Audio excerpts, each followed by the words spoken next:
Welcome back to Cryptolytics, giving you a fresh take on crypto analytics. Today, we're going to do more Ethereum ecosystem airdrop farming, this time over on Manta. So let's just get straight into this one, shall we? Okay, so here we are on the new paradigm liquidity bootstrapping program for the Manta Pacific mainnet. So Manta is a L2 scaling solution for Ethereum. Just a quick rundown is it's built on the Celestia data availability network. So basically with Celestia, it's not a normal blockchain per se, but it is kind of like a scaling solution for scaling solutions. So it processes data and other ecosystems or other devs and developers can build on top of that, which then it will then hand to or process rollups and all that sort of stuff. So I won't get into too much of the technical details, I suppose, but here are some of the key people behind it. So Yin Huang, Kai Li, and Chris Pickert, I guess. So these guys, I mean, check this out. These guys, have already worked on some pretty big projects before. So you've got, the founder and CEO is, was in Algorand and Intel, and the other two definitely have, a decent resume to say the least. So long and short is Manta's another L2. It's more modular, as they say, probably because of the Celestia, the fact that it's on Celestia. It's leveraging Celestia's technology in order to maintain its scalability. Basically, it's just another L2, I suppose you could say, but there's a lot of eyes on this one. And surprisingly enough, there isn't that much going on in the network yet. I mean, you can have a look at DeFi Llama and see, well, yeah, their TVL has absolutely skyrocketed recently, and that's ever since the liquidity bootstrapping event. So they released an article and the new paradigm liquidity bootstrapping event, which is, I'll show you in a minute, but there's all sorts of really crazy yield going on there at the moment, higher than nearly any other chain. But you can see ever since that happened, the TVL has grown quite a bit. It's still only 300 million, so not too many people are still aware of this one, so you probably still have an edge on this one, that's for sure. Now they are doing a airdrop sort of event, and that's all part of the liquidity bootstrapping, because what they want to do is pull more ETH into their chain. So we'll have a quick look at the Medium article just to quickly summarize things. You can see that they released this on the 14th of December, so I'm a little bit late to the party on this one, but also I have a trick where you can leverage up your yield farming, which I don't think we've seen anything like this yet, because with this event, with this bootstrapping event, the way it's supposed to work is you deposit your ETH into the network and it's locked up for a period while they try and onboard more users and get more ETH into the L2. But I've got a pretty sneaky way, which currently isn't being punished, but it might get in the future. So use this method that I will show a little bit later in the video at your own potential peril. But this is what I've done personally, and it's kind of cheating, but it seems to work, and there is a cost for it. It's not necessarily a free ride, but what I've been doing is I've been depositing ETH into the network and then using the internal DeFi and bridges to get that ETH back out and then recycle it back in. Now, every time I do that, you're taking gas from the ETH network, so that's can be pretty expensive depending on what time of the day you're doing that transaction. There's also fees on the Orbiter bridge as well. I'll show you in a minute what that is. And then also Stone is not pegged properly to ETH at the moment. So I'll quickly show you Stone. This is Stone's price. It's 2,200 at the moment. Market cap's only 500 million. So that's one of the reasons probably why it has depeg, I suppose. And that's one of the reasons why they're trying to get more liquidity in so they can stabilize the price. So I'll show you that in a minute and you can decide whether you want to do it or not. I have done it a lot. And as a result, I've actually, because I've been using Orbiter Bridge, have gained a lot of points for Orbiter Bridge. Now, remember, Orbiter Bridge, these guys, they're looking to do airdrops too. So right now I've got 190 points just because I've been cycling through around in circles. I don't know if you watched my last video but on ZK Sync, but if you did, I think back then I had like 35 points. So kind of puts things into perspective, doesn't it? So we'll go with a bit of an elevator pitch on this one. So they've got various different rewards for using their ecosystem. So like any other airdrop farming opportunity, you'll need to use their DeFi as well. So that's something to factor in. Yield in the DeFi ecosystem at the moment, there's not too many DApps that are specific for Manta.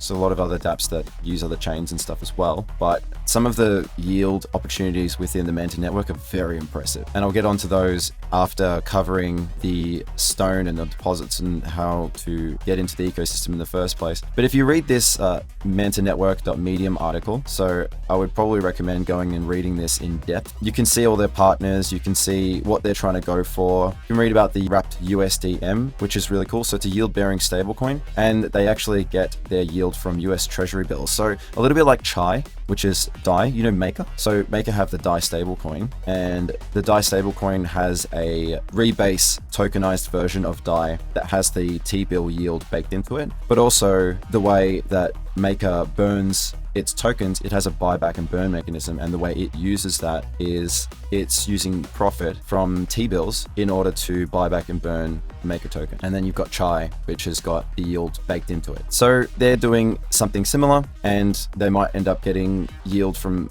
other ways at the moment, but I'm pretty sure that's the main thing at the moment where they're getting their yield from for the USDM or W wrapped USDM. So that's pretty cool. So the two native tokens that they have within the ecosystem, Stone, which is Stone Ether, and wrapped USDM are both yield bearing. So Stone is a liquid stake derivative of Ethereum. So again, it's a rebase token where the yield is baked into ETH. So staking rewards baked into ETH. And then you've got the USD, as I mentioned before, is got the yield from T-bills built into it as well. So really cool. So in the onset, you can tell that these guys are really going for native yield opportunities in just their normal stablecoin and Ethereum for their network, which is really cool. So I can say within the ecosystem, the gas is probably one of the cheapest that I've seen so far, at least while you're within the ecosystem. If you're going to do like what I'm about to show you, then well, that's where gas can get out of hand. But that's because you're using Ethereum's network as well. So have a good read of this.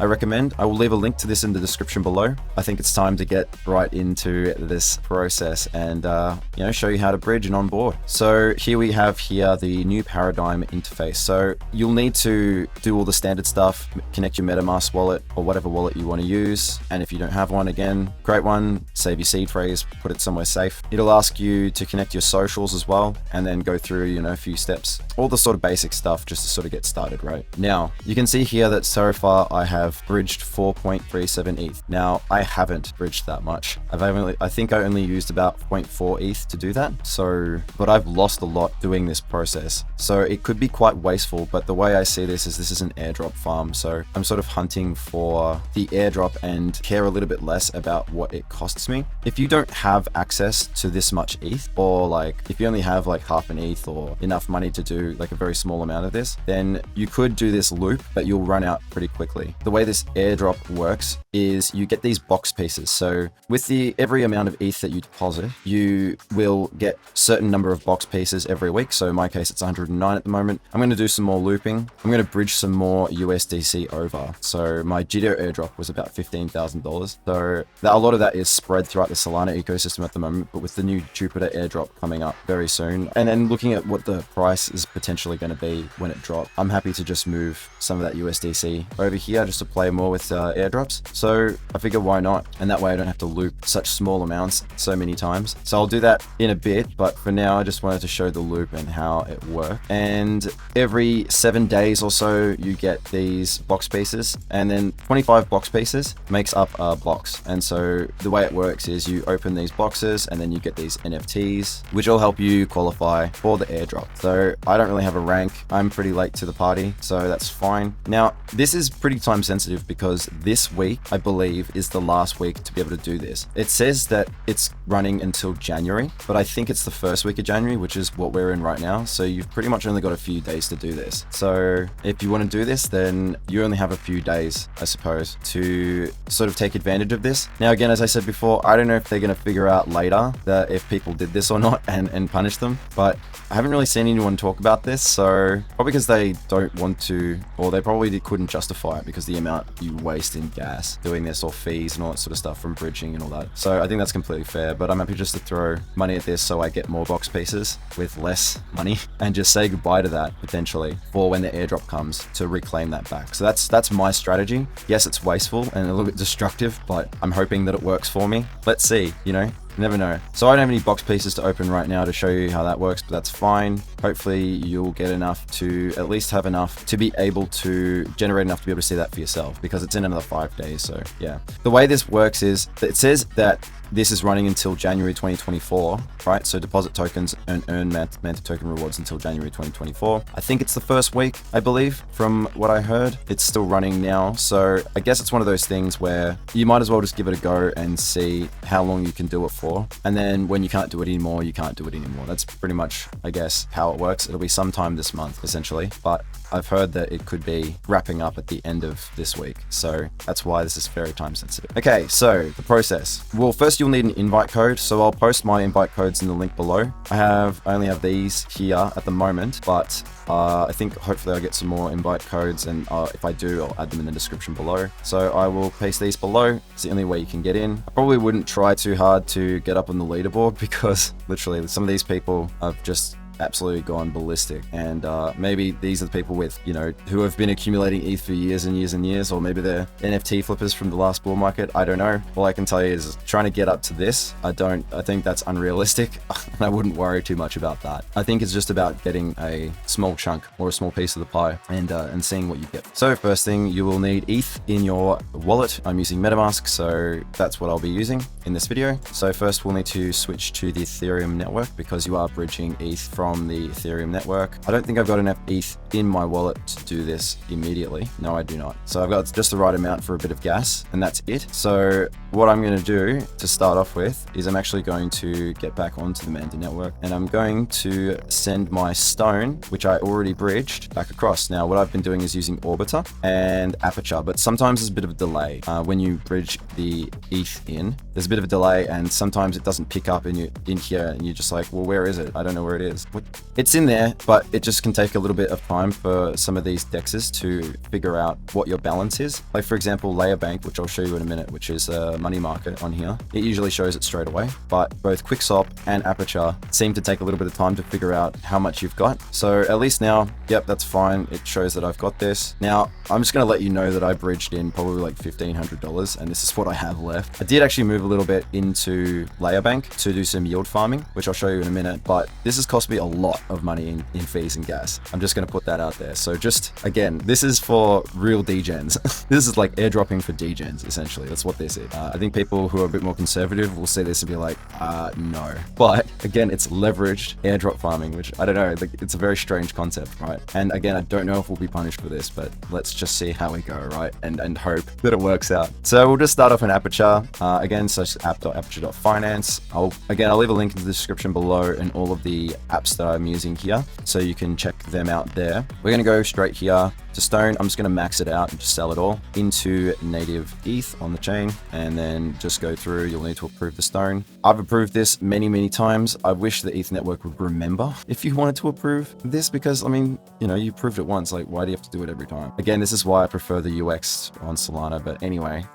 That gas is so cheap. Did you see that? Really cheap. It's great. And it's pretty quick. And that was just the approval. So now I can actually swap. So let's just do that again. Cool. Now it's letting me swap. And the gas is not really calculating, but I'm pretty sure that's really cheap. It should be like 60 cents or something like that. So I guess, or not 60 cents, like 12 cents or 7 cents. It's pretty cheap. It's not really calculating though. So I guess that's a little bit annoying, because I wanted to keep track of it in this video so you could see, you know, what each step is going to sort of cost. But within here, within Aperture or within QuickSwap, when you're doing it here, you don't have to worry about that. That's fine. That'll be cheap enough. So that's done now. There you go. There's the ETH there. You can see because of the DPEG as well that, you know, it said 2.5 and now it says 2.4. So that is quite annoying. And I don't know if that's one of also the reasons why it costs so much, but I don't think so, because it should be dollar for dollar. So I don't think that should be an issue, but it could be one of the reasons why this whole process costs quite a bit. That's in ETH now. That's fine. That's good to go. So we're going to go Orbiter Bridge, and we're going to select the Manta network, and then we're going to select the Ethereum network is the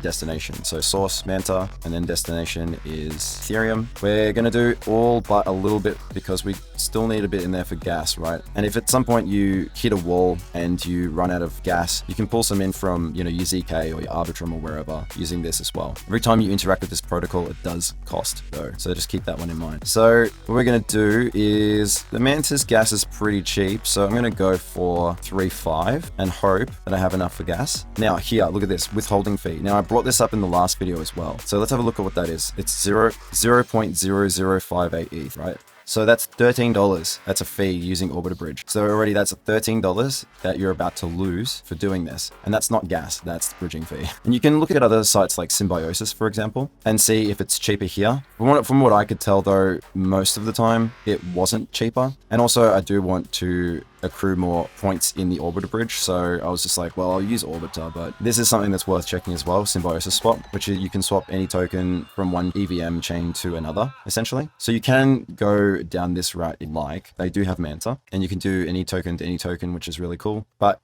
again, I'll let you check that out and see, maybe on the day this will be cheaper that you're doing this. So that's definitely one to check out just in case. So that's already $13 worth of fees that we're about to pay. And you'll see we'll receive 0.234 ETH in this transaction. This is always the same, by the way. It's always 0.0058 ETH withholding fee. So just keep that one in mind. Gas is really cheap, so no issues there. And here is the bridging process. So you're not meant to be able to do this, or I mean, you can do this, but again, this whole process is meant to be just ETH in, and that's it. And because you can't actually withdraw it officially because they're trying to onboard more ETH into the ecosystem to stabilize Stone, I'm guessing, but also increase their TVL and all that sort of stuff. It's a liquidity bootstrapping event. So the whole purpose of this is to get more ETH into the ecosystem, more users, all that sort of stuff. So there is technically a lock on the ETH, the official withdrawing part of it, until I would say end of Q1 this year. So officially it's supposed to be ETH in, and that's it. But unofficially, if you do it the degen way, then you can actually get your ETH out if you really want to. So that transaction is done, and we now have ETH in our ETH wallet, and we just got an extra 10 points. That's pretty cool. So now that that ETH is available for us to bridge, we're going to go back to the Manta bridge over here. I'm going to click bridge more, and then we're going to switch to the Ethereum network, and then that's fine. And we'll get that balance up straight away, 0.24. Now you will have to factor in gas, just bear that in mind. So I'm going to go 0.23. So I leave a little bit for gas. I don't know if that's even enough for gas, so let's just have a quick look. It'll say on the side in MetaMask if there's not enough for gas. Okay, there it is. Well, $14 right now. Ooh, I've been doing this when it's like $11 or $7 or yeah, so this is not the best time to be doing this. So I probably won't go through and loop more times now. I'm going to wait for the gas to come down. You can also look at gas station or look at coin market cap to see when the gas is high. But for the sake of this video, I will take that and we will just accept that. So far we've spent $15, $16. It just went up. So far we've spent almost $30 on this. But I'm going to click and go ahead and do it just because, you know, got to do what you got to do, and that's done now. So that should pop up here. Should see that in a sec. There it is. So that's gone up to 4.6. Now we've got 115 box pieces that I'm getting every week, I guess it is, or every cycle, I suppose, for this process. So that's pretty much what we're trying to do. We're just trying to get more box pieces essentially. And again, it's 25 gives you a full box, and when you open the boxes, you get the NFTs, but it's also, you know, more airdrop eligibility essentially. Now that's in your wallet as Stone, and the way you would go through this process again is you want to connect back to the Manta network, switch network, and the Stone actually appeared immediately this time for me, which is interesting because usually I have to wait. So I guess that's pretty good. And then you just go through and do the same thing again. We're going to get rid of it all, and then you have to approve it again. It's kind of ludicrous. And the quick swap method is pretty much the same. So you just come in here. So you can see this time it's not picking up how much Stone I have. So there you go. This is an example of how it takes a while to update. In this case, QuickSwap is not finding it, but Aperture is. So that's just the other thing as well, is sometimes you'll bridge some in and you'll be like, where'd it go? What's happening? But it's okay. It's in there. It just takes some of these a little bit of time to kind of figure out that you've got it. Essentially, the balance takes a little bit of time. So that's the loop. So that's how you loop in. If you've just got a small amount of capital and you basically don't mind spending a lot of that on gas or fees, then this is one way to leverage it up. But again, you're pretty much burning that ETH. Whereas if you actually have the ETH and you just go straight in, well, you're not really burning it then. You're just putting it in there. It's just going to stay in there until you're eligible to remove it, essentially, like after the airdrop phase and all that sort of stuff. So that's that. That is the loop.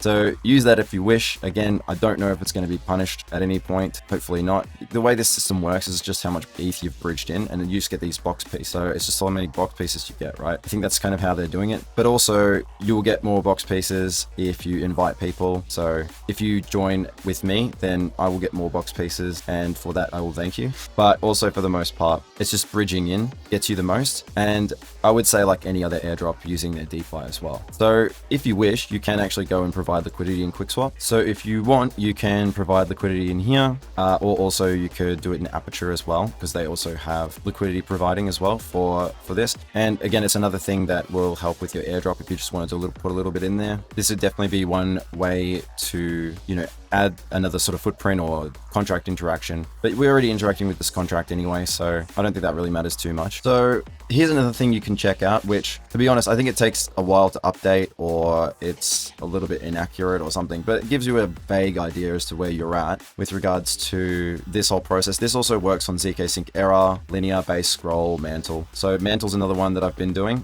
and I'm going to do that in another video because that's less time sensitive. But anyway, so this here shows you how many app interactions you've done, essentially, with all these protocols that they recognize. So you can see with Layer Bank, for example, which I'll show you in a minute, I've made 11 interactions, 15 with Aperture Swap, and 129 with Orbiter Bridge. Yep, I've really been taking advantage of that, that's for sure. And then 4 with QuickSwap. So you can have a look at these other ones as well. And essentially, I think these guys made this for airdrop farming, because, you know, you've got this little media analysis here and media score, which shows you're like, for me, I'm in the top 12% of users essentially on the chains, and you know, you kind of want to get into the top 5 or something like that percent, I guess, because then again, that would be higher allocation for it. So that's kind of something to think about as well. Average gas cost, apparently I've only spent 39 cents. That's what it seems to think. Oh, I've actually spent $20. That's what I think. And the amount of volume I've put through is $8,576 with about $1,500 worth of bridged in assets. Because I started off with about $1,000, and then I like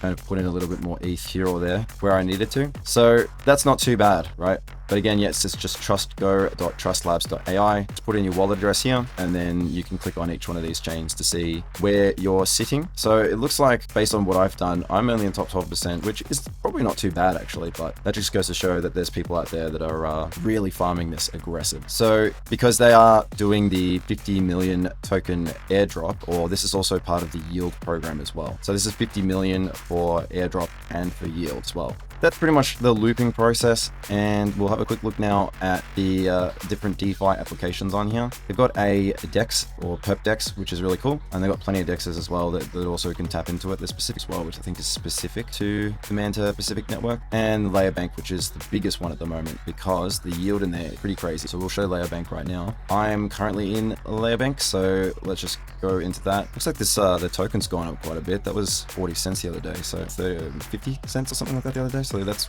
pretty good. So let's have a quick look here and see what the deal is. So what I've done is I supplied ETH and I did a loop against it. So looping is a bit more advanced, but again, it's pretty degen. So you can supply assets to this and you can borrow against them. That's how money markets work. So you can put in some ETH or stone, and then you get yield on the stone, or not really right now, but you could before. And there's points for the airdrop as well. So you get 1 point for every dollar that you supply in here, and you get 2 points for every dollar borrowed in here. So that's the other thing as well. So you're airdrop farming when you use this protocol as well. So you can pop down USDC, and that's actually gaining 13% yield, which is pretty cool. And if you borrow USDC, you're getting 100%, which is really cool. And that's where the looping comes as well. Looping can be risky. So again, do this only if you understand the concept and only if you know how to unwind and pay the borrower back. But that's how you get some pretty crazy yield with the platform. So you can go here, and I've got 0.23 stone, and you can just supply it like that. And then you can say we just wanted to do 0 or something like that, and you'd have to approve the use of it. And then what the looping does is it's a 4 times leverage loop. So, or you can go up to 4. So you can change the leverage here, but I would recommend keeping it pretty low, watching your health here, because you don't want to go too overboard with this, to be honest. But it's a recursive borrow and lend loop. So you're putting it down as collateral, and it's grabbing it back, putting it back in there from borrow, and then using that then to loop back into the deposit. So the way a recursive lending and borrowing loop works is you supply an asset, then you borrow against that asset, and then use that borrowed asset to then repay that, and then it keeps going around in circles until you hit your leverage amount, essentially. Doing this, you can liquidate, so just be very careful with what you do. That's why you want to watch this health factor, and if things start to creep up, then you got to repay it. You got to repay the debt, just in case, like, because if Ethereum starts to drop a lot, then that could be problematic. So if you wanted to loop, then just be careful and watch your health factor the whole time. You want to be checking on that reg if you're looping. I'm looping now. It's a very small amount. I actually had a lot of ETH in here, but I have since taken that out to go through my other loop. So right now I'm actually getting paid 24% to borrow and getting paid 3.35 plus 17.54 to lend. So, and then I'm paying 48.68. That's on half. So I put down 0.0755 and I borrowed 0.025 in total. So all up. So you can see here how much made a lot because it's a very small amount of money in there. But again, like all airdrop farming, it's just leaving those footprints and putting TBL into the ecosystem. So I've earned 23 cents so far. Well, it's all about the airdrop, right? And if you really want, you can actually use this to actually farm yield without the airdrop. These crazy bonuses though, the ones in the Medium article, this is only sort of temporary. At least a lot of the Penta rewards program yield is temporary, but there's still going to be good and probably decent ecosystem native Manta. Well, Manta's the token. Fixed native yield, that'll always be there. Ecosystem native yield will be there. And the ecosystem incentives, what we're going through right now, and the restake, which I think is your eigenlayer stuff. So yeah, there'll still be plenty, even without the airdrop, there'll still be plenty of opportunities, I reckon, in Manta for some pretty decent yield. So yeah, you can see the token, the reward redemption will be this month. And then you've got Blast, which is another incentive program, I believe. So this is the new Paradigm program. And then you've got the Blast program, which is in May 2024. So did you see this? Access to your tokens in like 10,000 days or something. I don't know. Oh, at least they have a sense of humor. So I guess the vesting schedule on that will be really high, I suppose, if that's the case. We'll have to see how Blast works when the information on that one's revealed. At the moment, we're just doing the Paradigm. So that's pretty much it for the most part. You can actually check out the decks and stuff and probably use that as well. That's what I plan on doing. So I've got a short open on, well, I closed my short from a ZK Sync video. If you remember, I had a short in. I closed that one out and opened a small long and then replaced that with a short this morning. So I'll probably be doing some trading over here as well. What I'll probably do is give myself 10 USDT play with, which I'll have to do on QuickSwap because again, Aperture couldn't find my stone. I don't know why this keeps happening, but it does. I guess it's probably something that'll fix itself later on. And I don't mind burning this because I've already burnt so much in gas anyway. And then let's just go 20x $200 position. Where's my liquidation? It's 24.68. That's way too close. That's better. Let's have a quick look. Let's just add Super Trend again. I've actually been using Super Trend with Hikanashi candles because it's a bit smoother and has more confirmation. But in this case, we're just going to go Super Trend. And where's the stop loss for that? It is, well, it's at 24.15. Cool. Again, no take profit or no stop loss. I don't know why they don't do this. Surely it has it. The one on Mantle, which I'll show you in the next video, has TP and SL built in when you create your order. So that's really cool. And I've been using that one a lot more than all the others just because it has that. So yeah, you literally, that's it. Cool. You can't actually set your stop loss, I don't think. So let's just do that. Okay, for some reason, it's not letting me open up an order with less. So what I'm going to do is I'll just put in an additional 10, which I just did. And let's just try again. Okay, that's working now. Cool. So liquidation is at 2,500, which is up here, which we should get a signal to close that well and surely before that. Okay, so that's another interaction. So we go to trustgo. Eventually, it won't be straight away, but you will see that pop up here. You'll see you'll get some network activity through here. You can check these other ones out as well. And another thing that's probably recommended is keeping an eye on NFTs. So I kind of skipped over NFTs in my last video, but I don't think that we should really fade the NFT section of airdrop farming. On Mantle, I actually got a free mint, which was some Mantle Cowboys thing, which was worth 0.3 Mantle tokens, as in to sell it, but it was a free mint. All you did to do is pay gas, and now that's worth 1.5 because the free mint ended. So keep an eye open on element.market for free mints or any of the other NFTs or anything like that. And I mean, you can always buy one if you want to, like Mantunks, for example. Well, a lot of these NFTs this early on, they kind of all look the same. Well, these ones are all right. These all look different. So holding an NFT might help as well, right? It can't hurt. This guy's pretty cool. So this collection is not officially certified by the Element program. I guess that's fine. It's $2, so let's just do it for the sake of it. Cool, and that's done. So now I own this random pixel punk thing. I like the background, I guess, more than anything else, because it looks like something from the Matrix. I don't know where it, oh, it's gone. It's somewhere. Well, I know if I just go here, so these are my NFTs. There you go. So I got this random pixel punk thing, and these are the ones that I've got from my mystery box. So I think that's pretty much it. If you want, you can actually go and interact with the rest of these protocols. Again, pick your like top 10 or something like that. Or if you want to keep it to just these ones so you can keep track of it here, maybe you can do that. that. So there's a specific swap as well. For example, I'm guessing it's just a DEX. Let's have a look. Oh, that was the one we looked at before, this specific swap. It's just a normal DEX. So yeah, you can use this to do your stone swap and stuff as well. Again, another app interaction, which for this whole process is something you'll need to do. And let's see, look at that. So just in this video alone, I've gone from, you saw how much I had at the start, and then after all of this rotation and stuff, I've only got 0.2 ETH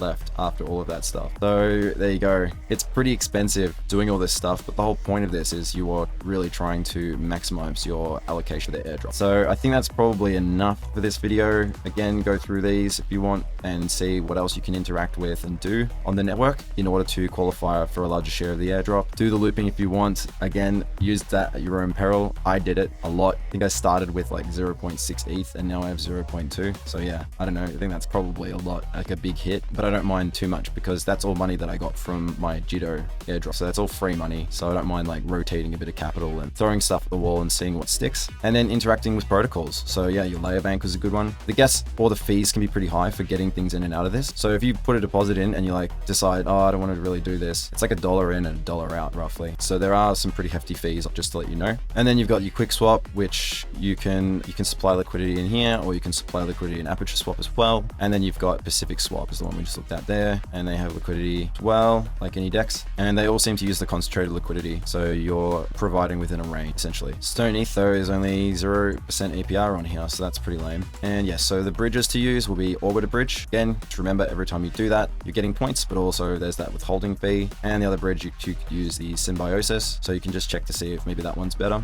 And then use Element for NFT. And then keep an eye out for free mints because they still happen and they could be worth something in the future, so you never know. Remember, the punks on Ethereum, I believe, all started as free mints, and now they're some of the most expensive NFTs in the world, so it's always something to think about and factor in. And if you really want to get more of these, so rather than box spaces, you can actually straight up buy the cards from the new Paradigm NFT collection. So if you really want to do that, you can, so that way you don't have to worry about box spaces and waiting and all that sort of stuff. You can just straight up buy all the NFTs for the program, but I mean, you can just get them by farming. But if you decide that this is one way you want to go about it and just buy some NFTs, because you can probably resell those later on, then that's definitely one way about it. So for example, this one here is over, if we check the bridge, that's this one here. There it is there. So you can just straight up buy these, and once they're sitting in your wallet, they're in your wallet. So that's one way to go. You can also buy this one, which I think is really expensive. That's the sort of top one. And the way you get that, I believe, is by combining a bunch of these together to get this. So yeah, this guy's crazy. 459 of these. I mean,